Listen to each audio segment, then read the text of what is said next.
Good evening, everyone. Thank you for joining us tonight. On behalf of the Interfaith Conference, we're pleased to introduce you to Professor Charles Cohen and discuss his book, his relevant and revelatory book, with our friends and members here tonight. And now I'd like to introduce you to Janan Najib, Chair of the Interfaith Committee for Interfaith Understanding. She's going to moderate the program tonight.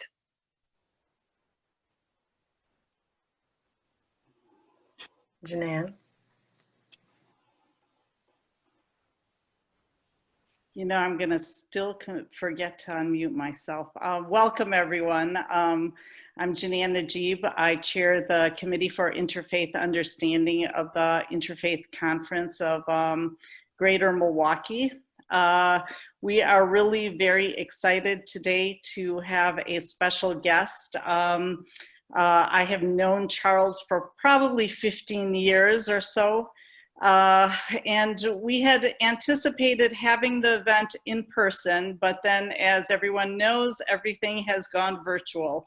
So rather than completely cancel the event, we thought that it would be wonderful to have Professor Cohen give a talk about his book virtually, and actually this gives an opportunity for a broader audience.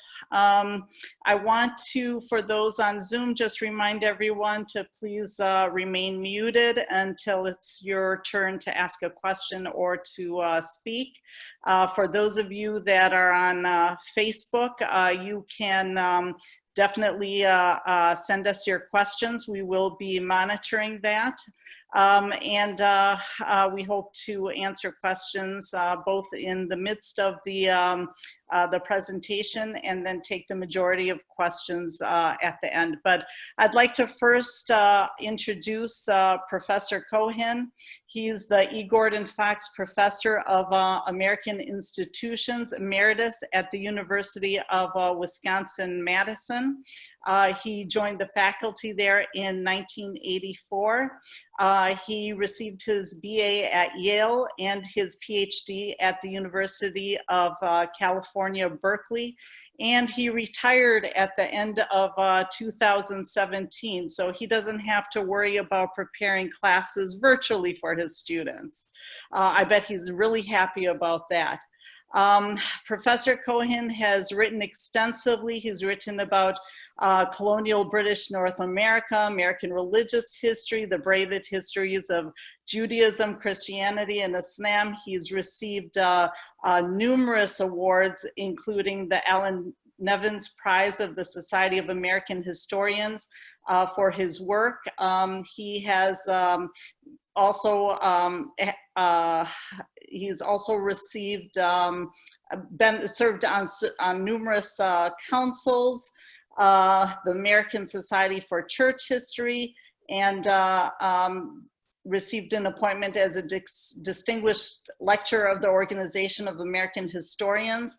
He serves on numerous boards, including the Editorial Board of Religion and American Culture, and he has co-edited, among many books, Gods in America, Religious Pluralism in the United States, Oxford University Press, The Future of Interreligious Dialogue, a Multi-Religious Conversation on Nostra Aetate, and then most recently, the book that he's going to discuss today, also by Oxford University Press, The Abrahamic Religions, a very short introduction, which was published this year in 2020. He has, you can look him up. He has traveled extensively, lectured extensively all over the world. Most recently, he served as the founding director from 2005 to 2016, the founding director of the Lubar Institute for the Study of the Abrahamic Religions, and that's where I first met him, I believe, in 2005. And the mission was to create better understanding of Judaism, Christianity, and Islam by encouraging ongoing discussion of these traditions and their interrelationships among scholars and members of these traditions and the general public. He continues to keep busy writing, reading, sitting on numerous organizational boards, but I'd like to spend the time listening to Professor Cohen. We're so pleased to have you, and you know, I have to say, Dr. Cohen, that the members right now, at least on the Zoom, are people of are individuals that are part of the Committee for Interfaith Understanding of the Interfaith Conference of Greater Milwaukee, and we spend a lot of time talking theology, reading, you know, things written by theologians, and I think it's always a nice shakeup when you read something by a historian because it sort of throws everything in a whole different light than what we oftentimes you know, have a chance to go ahead and read about. So please welcome and thank you very much for joining us today. Well, thank you so much, Janan. I should say I'm not a theologian, but I like to play one on TV. I want to thank the Committee of Interfaith Understanding of the Interfaith Conference of Greater Milwaukee for this wonderful opportunity. Yes, Janan and I do go back quite some time. We collaborated on showing a film about Jews and Muslims in medieval Al-Andalus in Milwaukee when I ran the Lubar Institute for the Study of the Abrahamic Religions. Thank all of you for coming out and for according me such a warm welcome. What I'm going to try to do is run through about 3,000 years of history in 45 minutes, which works out to about 67 years a minute, I think, if my math is right. I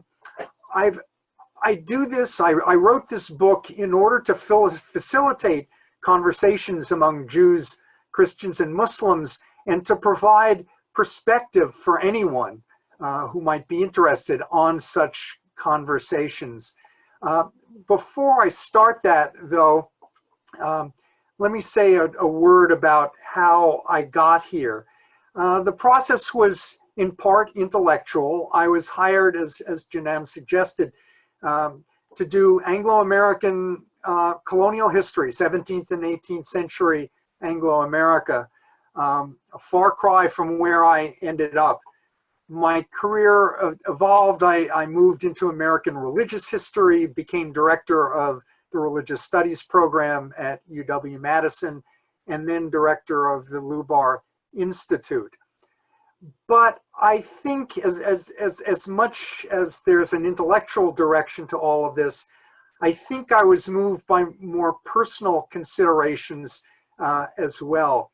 For whatever reasons, early in life, it became clear to me that I wanted to square Judaism with Christianity.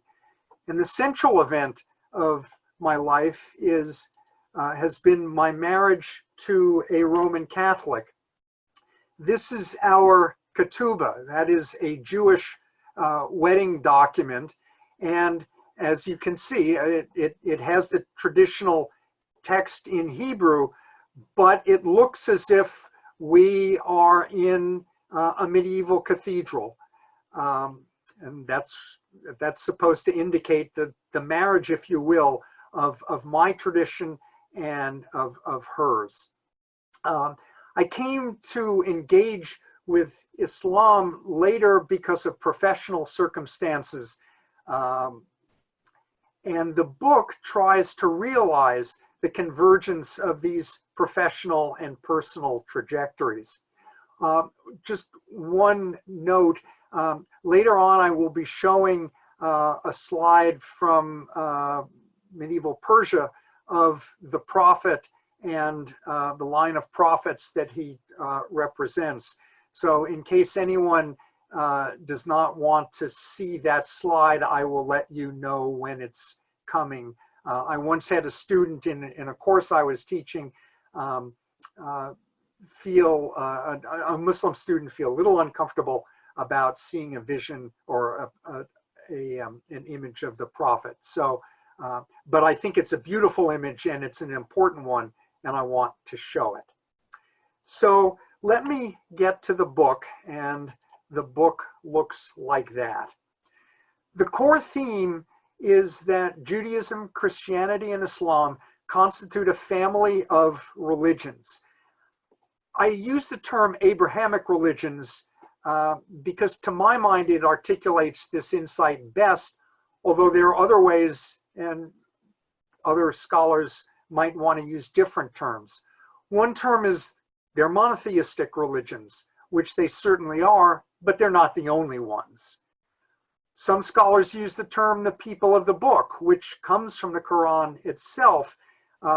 In a more general sense, this term emphasizes the importance of scripture in these traditions, but again, they are not the only religions for which scripture is important. And so I prefer the term Abrahamic religions for a couple of reasons. One is that it provides a focus on Abraham, whom all of the traditions deem to have been an important founding figure, as this slide suggests, although as it also suggests, and as I will come back to, the traditions regard Abraham in different ways. Abraham is a patriarch for Jews, a guarantor of the covenant for Christians, and a prophet for Muslims. I also like to use the term because I think it unites the traditions conceptually while also admitting that there are divisions between and among them. And so I chose historical narrative as a way of presenting these insights and of suggesting that the relationships between the traditions and between Jews, Muslims, and Christians has been shaped not so much by theology, though that's important, but by historical contingency, most particularly by politics. So here's the table of contents. And let me first just run through the first 4 chapters, which I regard as something of origin stories, the beginnings of the traditions. The first deals with the Jewish matrix. I discussed the discovery of the one God, the development of the Jewish scriptures, the Tanakh, the diaspora out of the Holy Land, the impact of imperial conflicts. And I suggest that the religion of ancient Israel was not static, as this slide suggests by showing you both the temple, a recreation or reconstruction of the Second Temple, and also a fragment of the Dead Sea Scrolls. Second Temple Judaism, or Judaism in the late Second Temple period, was quite fragmented. There was no single part or no single tradition. There were variations of that. And that's a theme that I try to bring up constantly throughout the book. Chapter 2 introduces Christianity, which is a product of both that Jewish matrix, but also, of course, of Greco-Roman culture. To illustrate that, this is a slide of Jesus as Orpheus, the great musician in Greek mythology. Most of us don't think of Jesus in terms of a Greek mythological figure, but some early Christians certainly did. Christians began to formalize their identity in the first several centuries. They claimed that they were the new Israel, distinguishing themselves from Jews, from Greeks, and from pagans as well. And by the year 200, they had begun to embed their theology and their ritual understandings within an ecclesiastical structure that I tried to sketch. Chapter 3 is the one that was one of the most difficult to write because it bounces around. I wind up having to cover rabbinic Judaism, Roman imperial politics, the Trinitarian and Christological controversies in the church, the nature of the Godhead and the nature of Christ. Then I discuss increasing divides between Eastern and Western churches, and end with discussion of early relations between Christians and Jews, some of which were relatively friendly. This slide shows Dura Europos, a site in what is now far eastern Syria by the Euphrates, a site I fear that's been compromised quite a bit by the depredations of ISIS.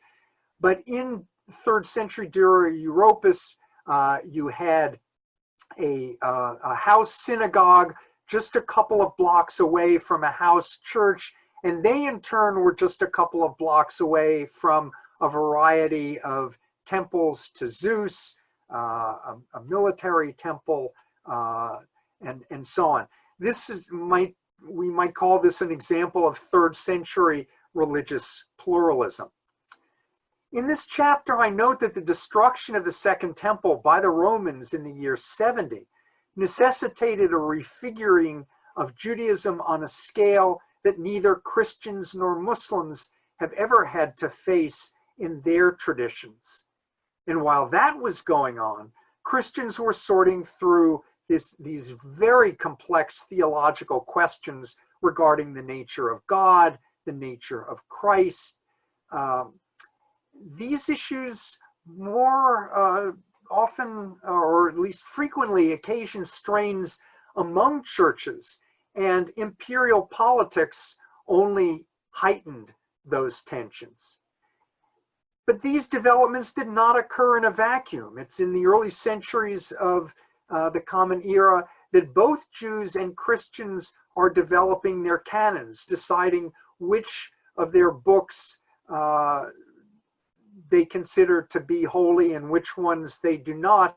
And there's a little bit of looking over each other's shoulder as they do this, so that they, in the process of canonizing their books, they are solidifying their own religious identities. These issues are complicated even further as I get to chapter 4 by the emergence of Islam within its own political and cultural matrix. The Quran reflects an inspiration that is both received and also unique. And I try to show the intimate relationships between Islam and state power from the outset. The Prophet Muhammad was the head of an incipient state as well as a prophet. And Islam spread alongside imperial expansion.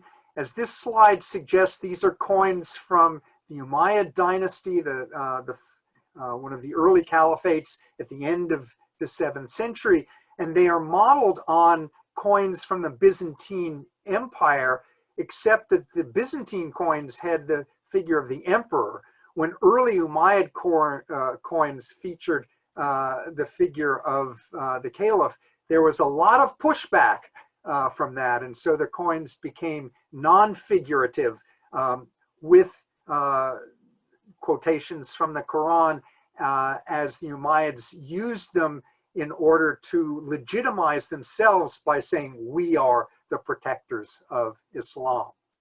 So throughout these chapters and what follows, I have tried to emphasize variations within the traditions, trying to argue against any of them as being essentialized. That is, against the idea that there are some core doctrines or core characteristics that are the same throughout history and that can be used to identify these traditions over and against each other.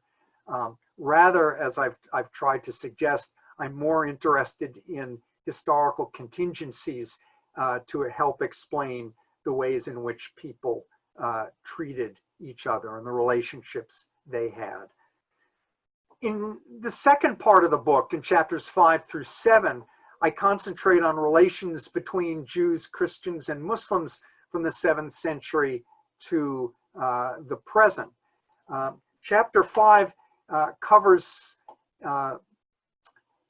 various interactions, and it might be useful at the outset to just sketch what we might call the geopolitical situation of the 11th century, where these green areas are Islamic states, and the red areas are areas where Christians predominate. The Byzantine Empire and in Asia Minor in the 11th century, that's very much contested territory. And so we can also see these forces sort of confronting each other across the Mediterranean basin. So with that as a backdrop, obviously one of the major interactions in medieval times were the Crusades. Now on the Christian side, we may think of them as simply wars against Islam, but the Crusades were much larger than that. They develop out of an ideology of holy war, by which some Christians decide that God is on their side, and that even by advancing their interests through violence, they are doing God's will and can receive absolution for their acts of holy war. We saw earlier an emblem or an image of Jesus as Orpheus. In the 11th century, Jesus could be portrayed as he is here, as a Christian knight mounted on his charger with a staff and a pendant. So there were crusades launched not only against Muslims, but against other Christians, against pagans. Jews were not the target of crusades per se, but they were often collateral damage if for one reason or another they got in the way. On the Muslim side, the crusades resulted ultimately in Muslims retaking Jerusalem, taken by the First Crusade in 1099 and retaken by Salah ad-Din in 1187. So Jerusalem again becomes part of an Islamic state. In the aftermath of the Crusades, Jerusalem becomes more important for Muslims as a holy site.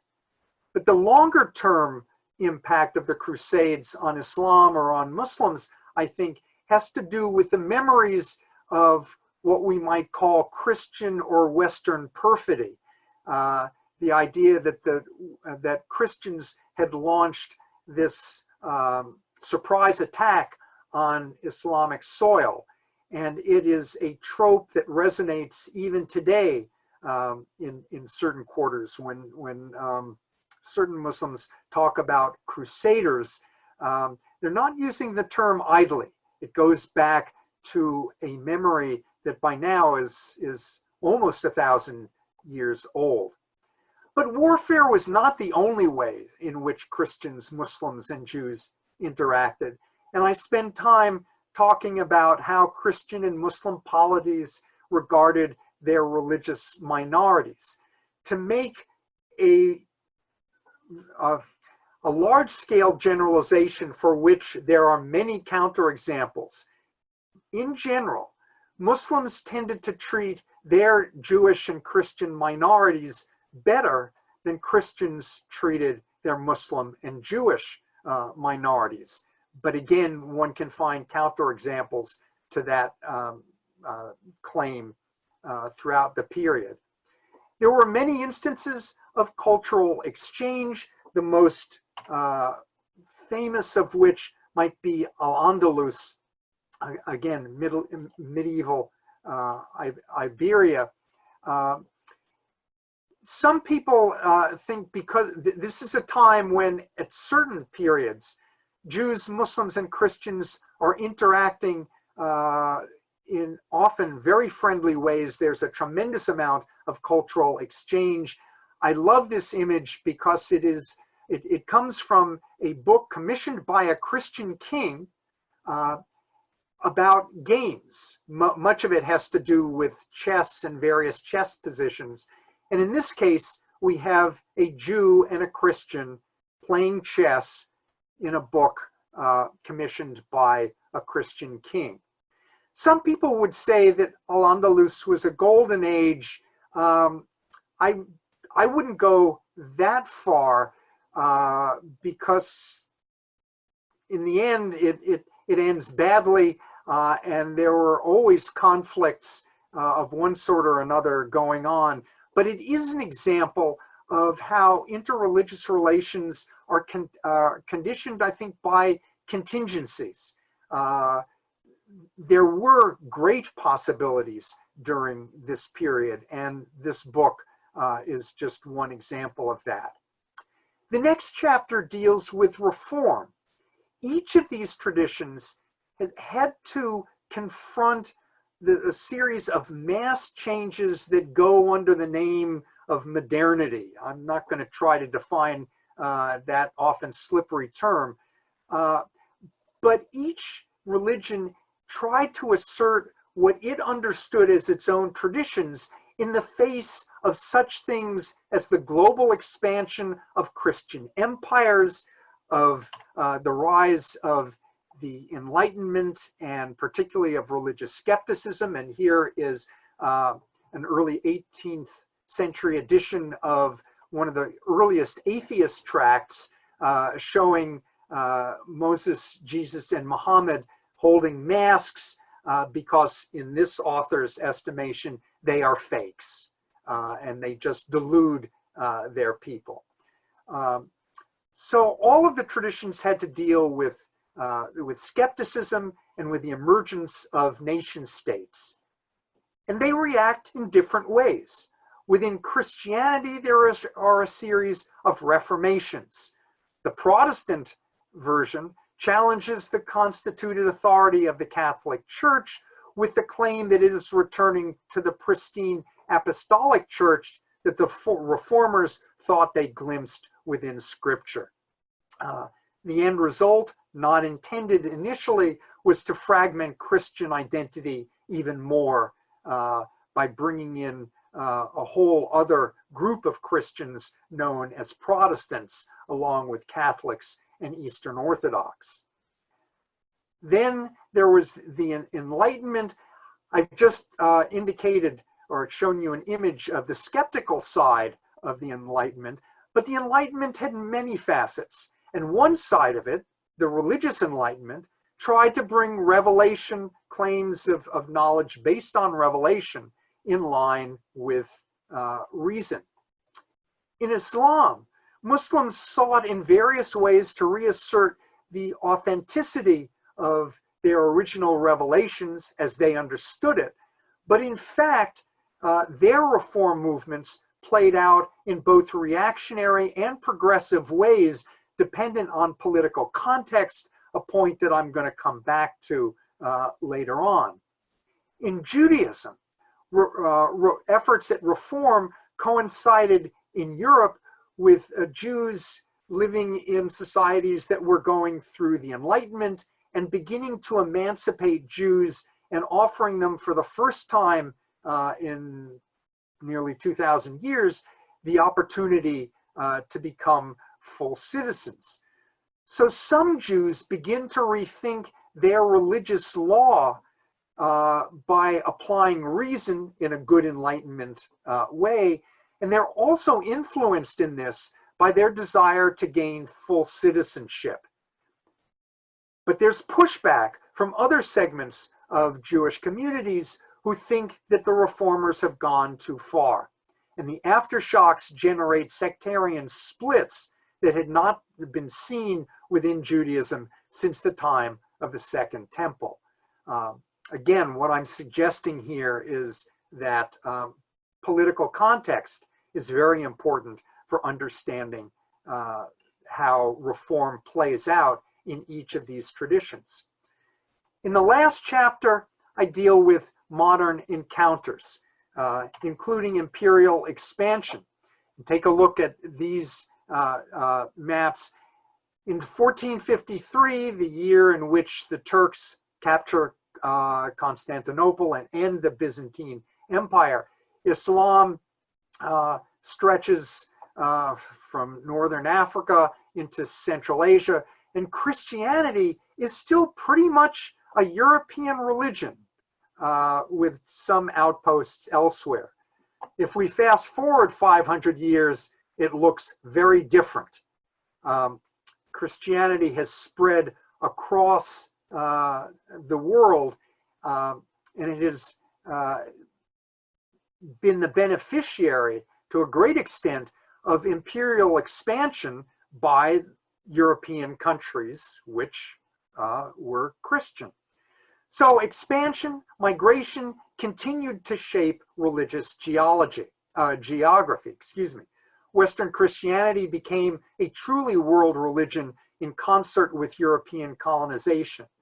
And then in the 20th century, as that colonization receded, Muslims began to reassert the Islamic nature of their emerging polities, but they did so in various ways. And meanwhile, the shape of Jewish religious geography had changed mightily. In the middle of the 16th century, we find Jews having been expelled from Spain at the end of Al-Andalus, going into Islamic lands in northern Africa. They are welcomed in the Ottoman Empire, and many of them go to Eastern Europe, where the Poland-Lithuanian Commonwealth welcomes them for a time as well. Again, fast forward to the present, and those poles have shifted entirely. Now the poles of Jewish life are in Israel and, of course, in the United States. All right, I'd like to take a break now. I can understand that listening to someone on Zoom for a long time can get wearing. So I'd like to take a few questions on what I've said now to give us just a little bit of a break. And then I'll try to summarize the major points that I would like people to get from this historical analysis. And we'll have time for more questions after that. Thank you, Dr. Cohen. I think we'll go ahead and we'll open up for questions. So if anyone on Zoom right now would like to ask a question, why don't you go ahead and do that? And if anyone following on Facebook Live, please enter your question and we will make sure to ask them. And please keep in mind that we'll have time for Q&A at the end as well.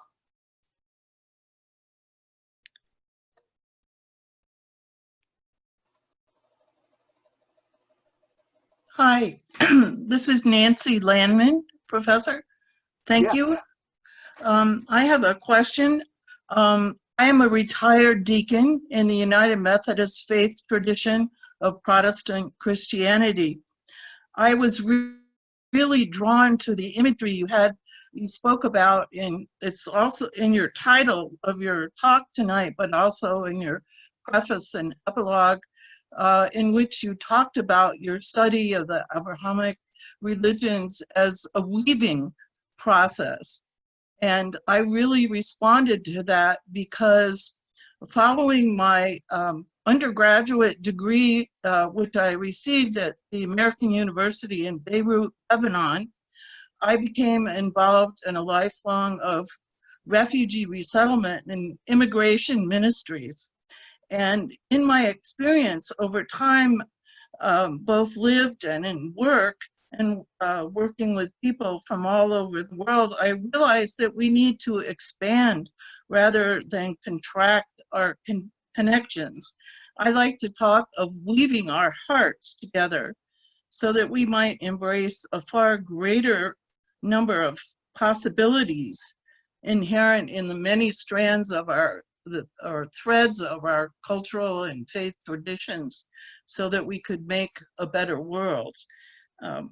Since my move from Washington, D.C., where I lived for about 50 years, to this region, I became involved in the Interfaith Conference and their Amazing Faith Dinner Dialogues, which I think you spoke of. You thought in the end that it was important in interfaith work, not for just advisories and heads of faith traditions to get together, but also more was to be done with ordinary citizens just coming together and weaving their stories. And I really think the Amazing Faith Dinner Dialogues, which I helped to moderate, are a wonderful example of that kind of weaving.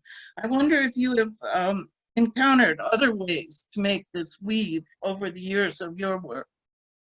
Well, thank you for your work and your sentiments. I'll just say quickly that I agree with you. I think a lot of the work has to be done by us ordinary individuals in forums like this, in our neighborhoods, in creating networks between different houses of worship. I don't know that there's any one single way that I would recommend, but certainly the work of the Interfaith Conference is exemplary in this regard. And yeah, I think that just when people talk with each other, and I think it's been demonstrated, you know, even in academic papers, that when people talk to each other, they tend to get along better than when they don't. Thank you. Maybe one more for right now. Yeah, who'd like to ask a question? Just raise your hand maybe. Dan? Okay, unmute yourself.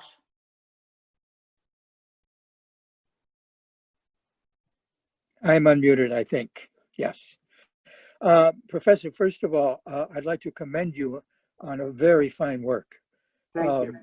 In my area, I am a retired historical theologian. I found your use of resources very, very skillful. I think it was a delicate balance you had to make. I found in a work that is relatively short, you were able to cover this enormous amount of time and subtle differences that arose among the three traditions. So I really want to commend you on what you accomplished.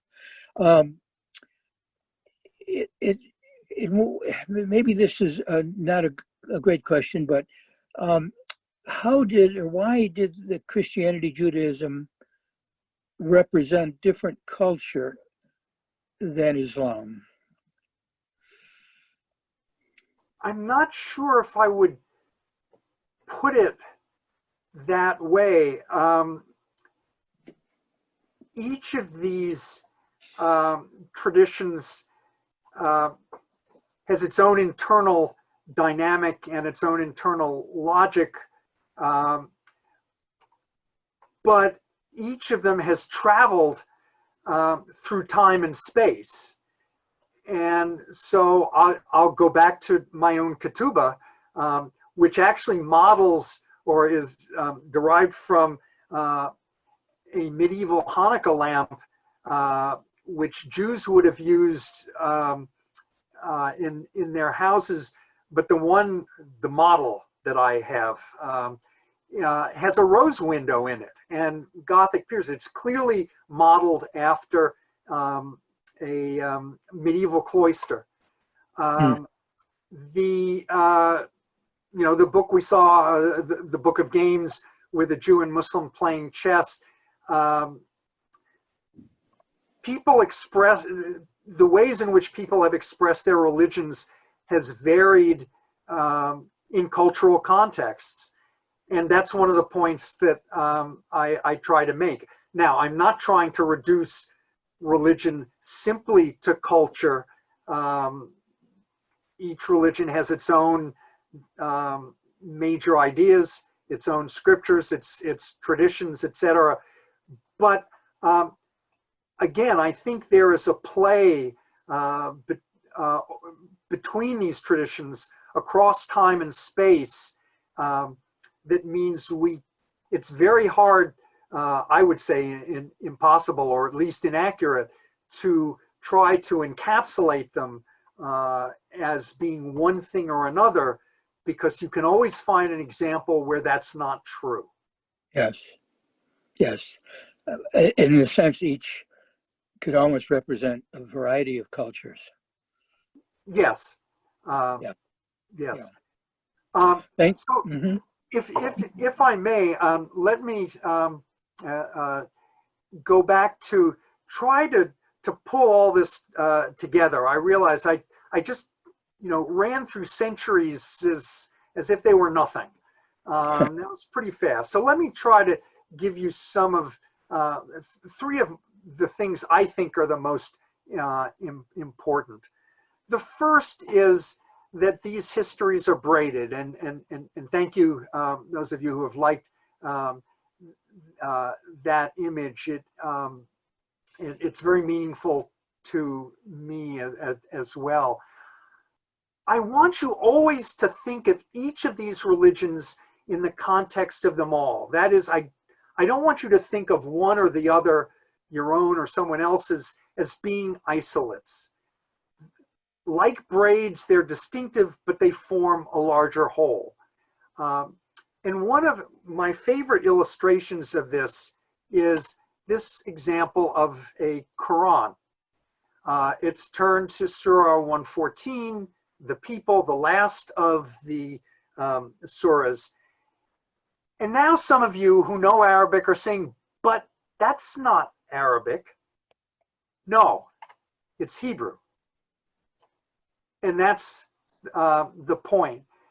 This is a translation of the Quran that was written down by a Jewish scribe from a translation by a professor of Christian theology who himself had converted from Judaism to Christianity.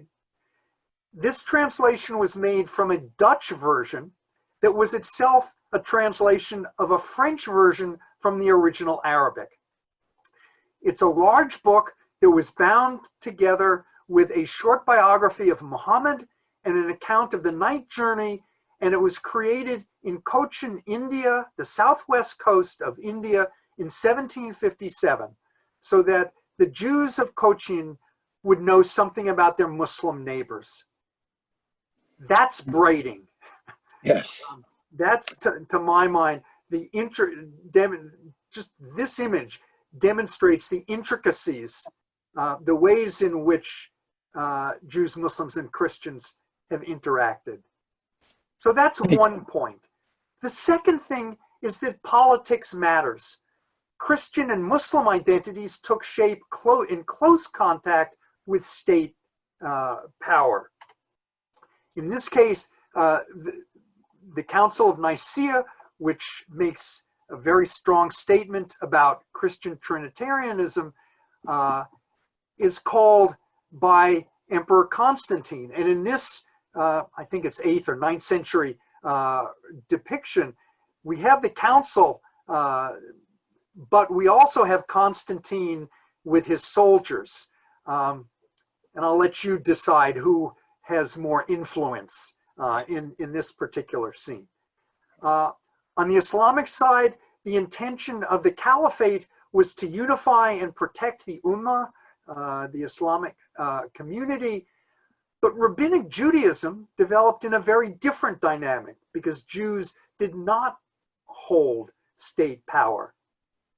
As I suggested earlier as well, the political context inflected the course of reform within the traditions. So for Christians, the Reformation and the Enlightenment occurred in Christian states. And so Christians experienced the Reformation and the Enlightenment as struggles, to be sure, but as intranecine struggles for Christian identity within their own political entities. For Muslims, major reform movements between the 18th and 20th centuries coincided with a decline in Islamic political power in many places the result of European Christian domination. As a result, many Islamic reform movements took on the character of not only a reform of Islam, but also of political resistance to European expansion, although again, the ways in which those were carried out could vary from place to place. And so Muhammad Ahmed, the Mahdi, leads a very violent resistance against the British in the Sudan in the late 19th century, whereas Muhammad Abduh, the Grand Mufti of Egypt at the beginning of the 20th century, also tries to resist European encroachment, but does so non-violently and suggests over against the Mahdi that there are aspects of European culture that Muslims ought to integrate into their own thinking, and he becomes a leading Islamic modernist. For Jews who are long conditioned to live as a minority,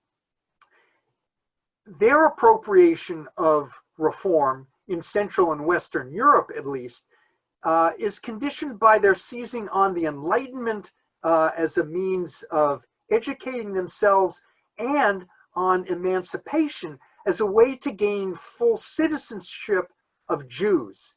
And so they come to start rethinking Judaism as a religion within the context of wanting to become full citizens of nation states in Western and Central Europe. Finally, my third point is that chronology matters. Judaism frames the context in which Christianity appears, and then Judaism and Christianity similarly frame the context in which Islam appears. Now, I want to be very clear on what I'm saying and what I'm not saying. I'm not making a theological or a political claim. I would deny that chronological order has anything to do with the truth that each of the traditions puts forward. I am not saying that Judaism is superior because it comes first, nor am I saying that either Christianity or Islam supersedes one or the other. Nor am I claiming that Christianity and Islam are reducible to being simply variants of Judaism. Each has its own revelation and its own inspiration. What I am doing is making a historical claim that Christian identity had to take Judaism into account. The Son of God is the Son not of any God, but the God of Israel. And now I'm going to show the slide of the prophet. Muhammad claims that he is not just any prophet, but in this Persian rendering of the night journey, he is a prophet in the line of prophets that stretches back, as are portrayed here, to Adam and Noah, and then, of course, through Ibrahim, Musa, and Isa. So ancient Jewish identity is forged, first of all, against polytheists, against the Canaanites, who worship Baal, Astarte, etc. Christians and Muslims, however, chose to inherit elements of the extant Abrahamic religions. Again, chronology matters. So let me offer you a conclusion. The term Abrahamic religions, I think, functions in two ways. One is as an analytic category for understanding a group of religious traditions. One conclusion from my historical analysis anyway, is that there is no single Judaism, no single Christianity, no single Islam. Each of them has varied internally, let alone externally. And the ways in which Jews, Christians, and Muslims have treated each other is not predisposed by theological necessity, but it has been inflected by historical context. And from this, I would draw an important corollary, that any effort to characterize any of these traditions that bases them on essentialist principles is ill-conceived. And that statement has implications for the second meaning of the Abrahamic religions. So by the second meaning, I think that the traditions or the term Abrahamic religions is a device to encourage better relationships between Jews, Muslims, and Christians based on their perceived affinities. Now, clearly, I have a great deal of sympathy for this. I ran an institute that tried to do exactly that. But I also want to level a caveat. So first of all, here's the utility. I think the Abrahamic religions, understood as designate a family of religious traditions, can qualify two frequent claims that presume that the traditions are static. The first is the so-called Judeo-Christian ethic, which is often emblematized symbolically by the Ten Commandments. So according to the idea of the Judeo-Christian ethic, Judaism and Christianity share certain values. They have underwritten American politics and morals. The problem with that is that for most of their history, Jews and Christians have often been at each other's throats. They've denied that they have any common morals or values. Now, there is a reality to this notion of a Judeo-Christian ethic, but it is a construct of the mid-20th century, particularly, first of all, in the United States, as a way of combating fascism and then godless communism. And the concept has done, I think, some useful cultural work in demarginalizing Jews, but I wouldn't want to push that any farther than I have. A second notion that I think we can look at critically in these terms is the idea that there is a clash of civilizations, that, as is often put forth now, that Islam is alien and inherently antagonistic to Western civilization, or, in terms of what I've just said, that Islam has nothing to do with the Judeo-Christian ethic.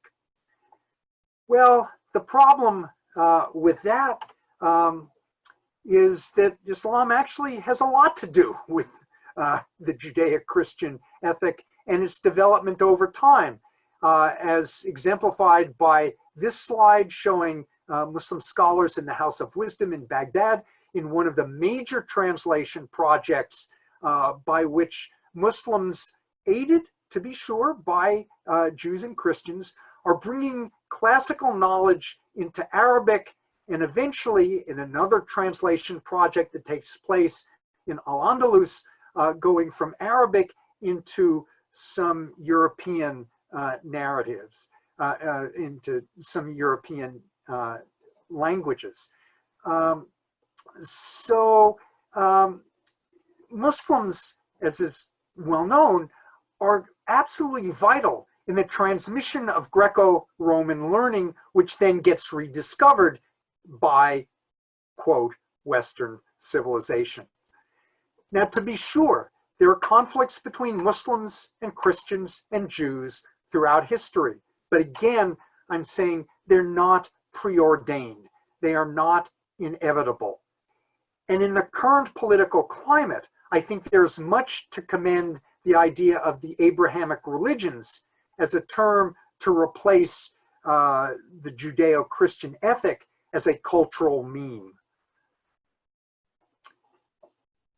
But I also want to say that treating Jews, Christians, and Muslims as members of a metaphorical Abrahamic family has some limits for interfaith conversation as well.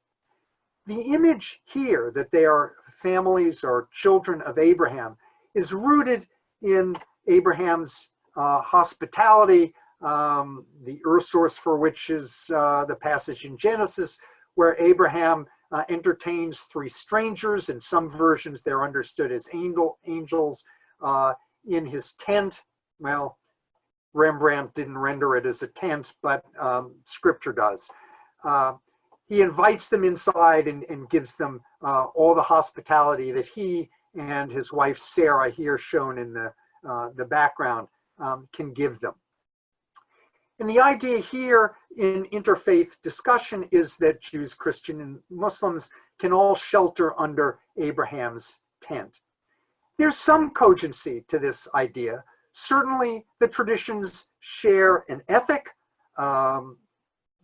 Again, a quick way of expressing that is through the various ways in which they all speak about the golden rule. And there are certain, as well, certain traditions of unitive mysticism, an effort by individual devotees of these traditions to reach, if they can, to merge themselves with God. A good expression of this is the poet Rumi, who famously writes, "I'm neither Christian nor Jew nor Gabbar nor Muslim. My place is the placeless, my trace is the traceless. 'Tis neither body nor soul, for I belong to the beloved." So these are sentiments, when mystics speak in those terms, they sound very, very similar. They dissolve dogma. They express spiritual sentiments that are most congruent when they let their doctrinal identities slip. But most of us aren't mystics. Most of us tend to see ourselves within our traditions as formed by those traditions and by their theologies, by their rituals, by their histories. And we understand ourselves within those traditions as children of Abraham in different ways. So for the people of Israel, the claim is God said to Abram, "I will make of you a great nation." For Jews, the claim is genetic, really. We descend from Abraham. For Christians, the genealogy is a spiritual one. The Gentiles shall be blessed in you. For Muslims, the sense, I think, is less one of genealogy than it is a sense of merit. Ibrahim was neither a Jew nor a Christian, but a Hanif and a Muslim, and he was not one of the polytheists. So for Muslims, the claim is that Ibrahim was the first Muslim. And so when Jews, Christians, and Muslims array themselves as clans, if you will, as they identify themselves in these ways, Am Yisrael, the people of Israel, the body of Christ, the Ummah, start to reassert their own preeminent rights to Abraham's legacy over those of others. The worst family feuds, I think, are those in which children contest their inheritance.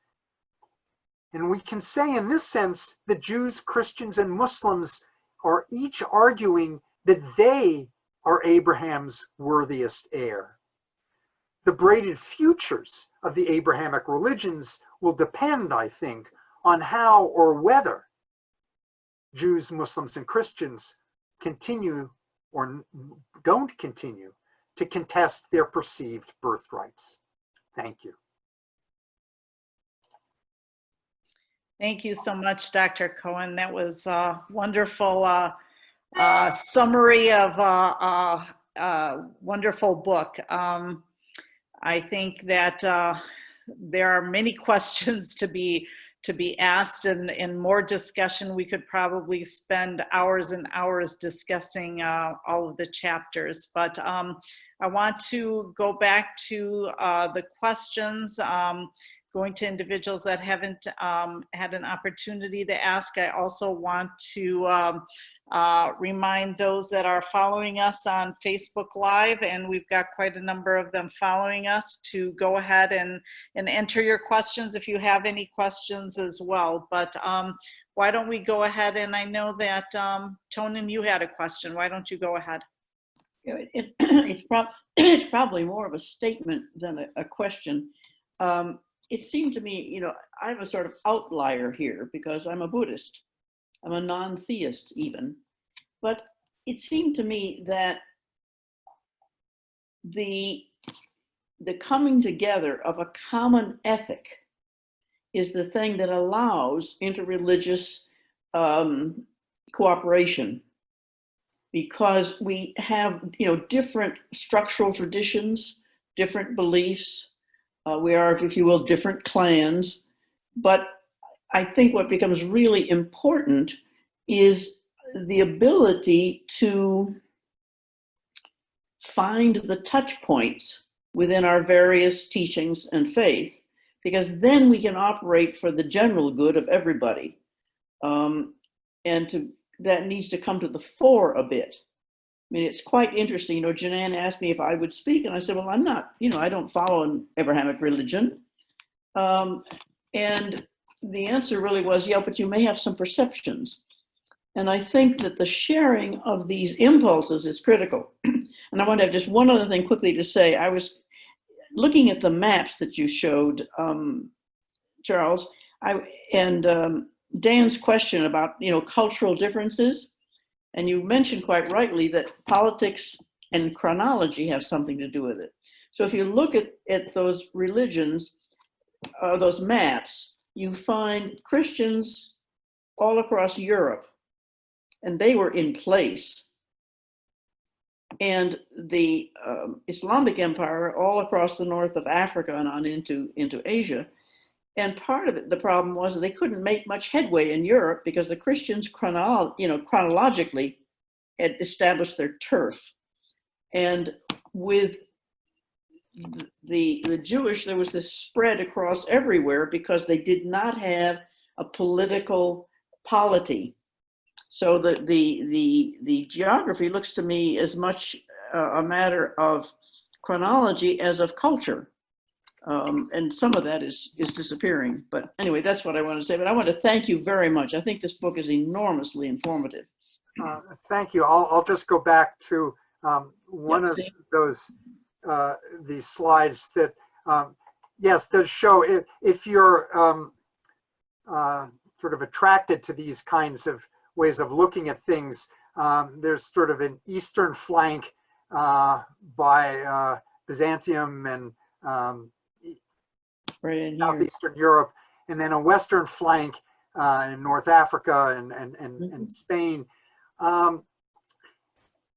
And there are movements one way and the other. I think one of the things, I'll just flip to this slide, today is we're seeing all sorts of migrations, and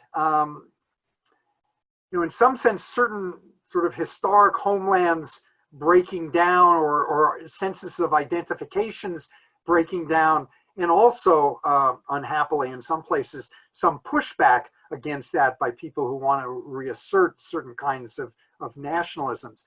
But I think we're at a point in world history now where yes, the movement of peoples is open enough. Yeah. I mean, think of just off the top of my head, Muslims in Sweden, which is not something that we think of well, or was true historically, but is true now. As just one example of the spread of these traditions and people coming more in touch with each other. And I would say that as I look at it, we have a moral imperative because we're coming closer to each other. We have a moral imperative to understand each other. Yeah.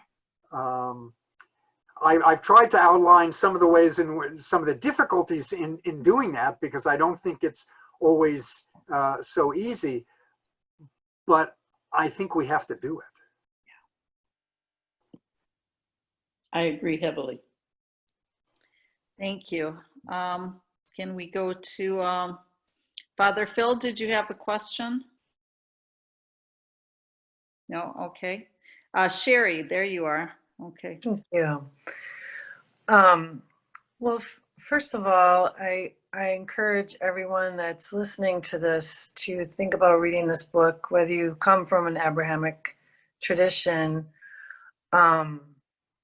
And as I was reading it, you know, the idea of the braided histories, I was thinking too how there really is no absolute. If you're looking for like an unpolluted theory, this book will pretty much shake that, I think. And so that's what I really appreciate about getting to read this. The other thing is the chapters on Jesus. Those are really fascinating too, that there's so little information about the Messiah, right? I think you said he was an itinerant Jew who created foment and was crucified. You know, that's pretty interesting as well. So was the lack of information about him an opening to create the ideas that, you know, who he could have been or who he was? Well, that's a fascinating question. I'd say historically, and certainly 2,000 years on, there's although people have tried and tried hard, there's very little that we can know about the historical Jesus. And some people have just given up and said that's just a worthless quest. I try to sketch, you know, a very brief biography on the basis of what little we think we can know. But really, the most important things about Jesus are not the biographical details, but the stories that are told about Jesus, and what the Gospels, and then what Christian tradition, and for that matter, what Islamic tradition, and in its own very slight way, what Jewish tradition starts to make of Jesus. For myself, I've often pondered this thing that didn't happen. If you know, the women come back to the tomb on Sunday and find, you know, the stone is still there, what happens? Jesus's historical life looks similar to any one of a number of Jewish prophets whom no one has ever heard of, unless you read Josephus or, you know, make a career in doing ancient Near East history. But precisely because that's not what happens, the stories about Jesus become all important. And it's those stories that the gospel tells us, whether they are historically true or not, that become theologically significant.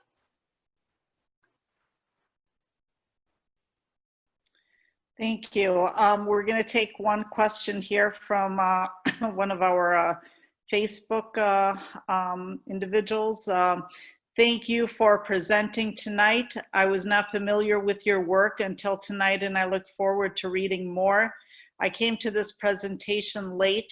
Does your work make comparisons between Mizrahi Jewish and Islamic traditions? Do you make distinctions between Mizrahi, Sephardi, and Ashkenazi traditions history? Any discussion regarding pre-rabbinic, pre-Talmud Jews? Any discussion regarding conversions between Jews and Muslims? Thank you very much. And I know you probably need a week to answer all of these, but go ahead.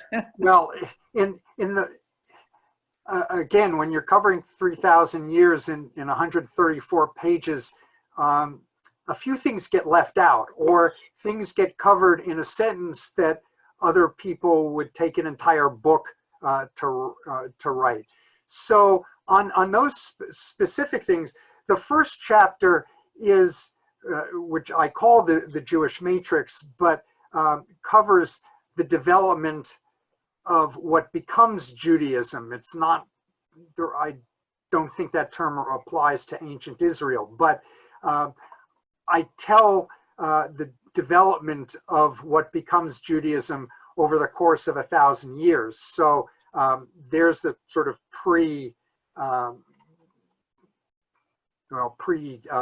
destruction of the Second Temple history.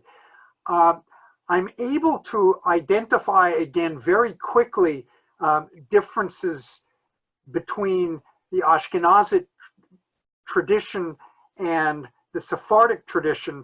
I don't believe I mentioned Mizrahi Jews by that particular title, but I do try to distinguish, or at least make people who are unaware of these kinds of differences aware, as part of my larger project, which I've alluded to several times, of trying to make each tradition internally as complex as I can, so that there are many different types of Christians. There are different types of Muslims, certainly Sunni and Shiite, and I try to break down at least differences among Shiites as best as I can in a very short space. So all of these things, I do try to make these points as part of a larger whole. But again, this is the first book I hope you read on these things, certainly not the last.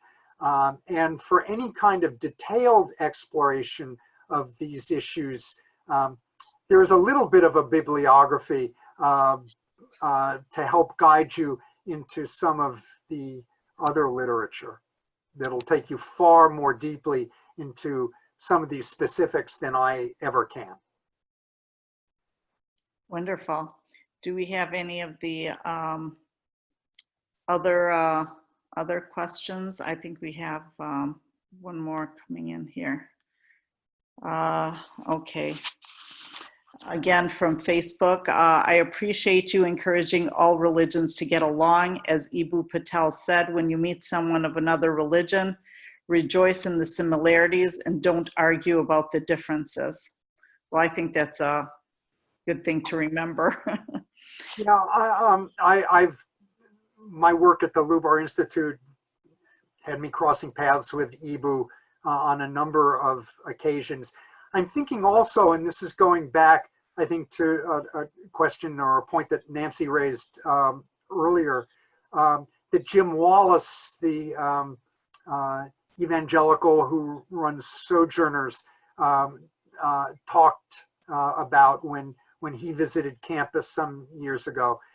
And he said, first do things together. And I hope I'm remembering this accurately. He told a story about working with a rabbi, and they were in some demonstration and were thrown in jail for the night. And he said, so first get arrested and then talk theology. But if you do things together, if you work together, then you can investigate your traditions a little more thoroughly.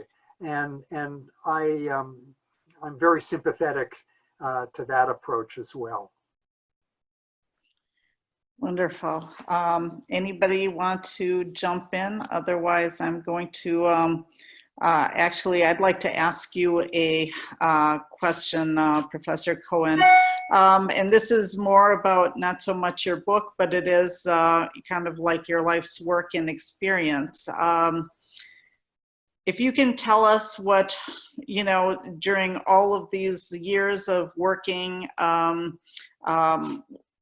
you know, with the Abrahamic religions, the Lubar Institute, speaking in many places, you know, visiting many places in the world, lecturing. What makes you hopeful? And I guess what is most disappointing or concerning to you? Well, I think that the period that we're in now is an extraordinary one for any number of reasons, and there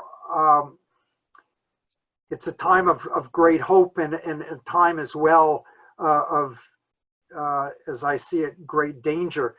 I've tried to spell out in the book, and my sense in my own life is that talking with people across religious lines at certain times is easy and at certain times is hard. And there are certain people with whom you're just going to fail.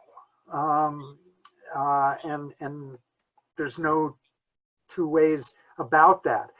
I think what gives me hope again is that there are so many people who are curious about other folks who are not afraid. I think if we can just beat down some of the sort of knee-jerk fears that we have about each other, we can come to know each other a little bit better. I wrote the book because I wanted to show, or suggest, as I've said, that there is nothing inevitable about conflict between these traditions.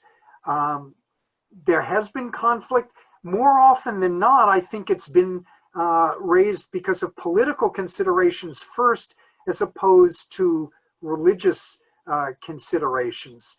And so, you know, our working together is tied together, I think, to our political situations.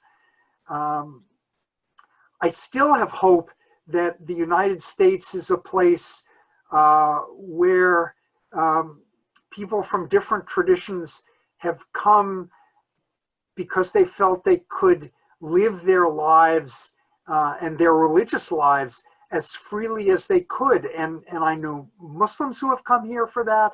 I know Jews who have come here for that. Certainly historically, Christians came here for that. Since the 1960s, Buddhists and Hindus and others have come here for that.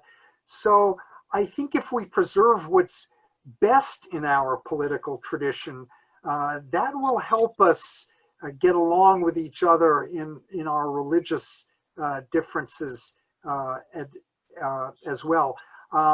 I think about my auto mechanic who's a Muslim and who has married a non-Muslim woman, and they love each other and they're happy together. And I'm thinking, this is America. This is the best of America. I hope we keep it. Thank you. Thank you. Any other questions?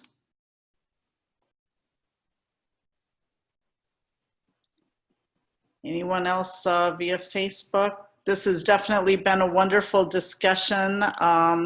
Really, we want to thank the Committee for Interfaith Understanding of the Interfaith Conference of Greater Milwaukee for organizing it and planning this event. We really had wanted it to be in person, but I think it was a wonderful opportunity, and thank you so much, Professor Cohen, for spending the evening with us and enlightening us. And if I can go ahead and give just a brief advertisement, this is, of course, your book. The Islamic Resource Center book club is going to be starting this book on Monday. So if so if any of you have not read it, or if you just want to be part of our discussion, we also do Zoom discussions. So we are starting on Monday reading the book, and we don't go as quickly as you do. We actually take our time and read a chapter a month, because we spend so much time, we spend about 2 hours discussing the chapter. So just a little, advertisement there. So, but if no one else has any questions, we can probably close out. But let me just thank everyone again, and for listening in whatever forum you're in, and thank you for the appreciation for the work and for the interest. If you look at your own tradition differently, and maybe I hope in the end more sympathetically as well, precisely because you can see it in contrast and in the context of the others. I hope you have that kind of experience reading it as well. But thank you all again for listening.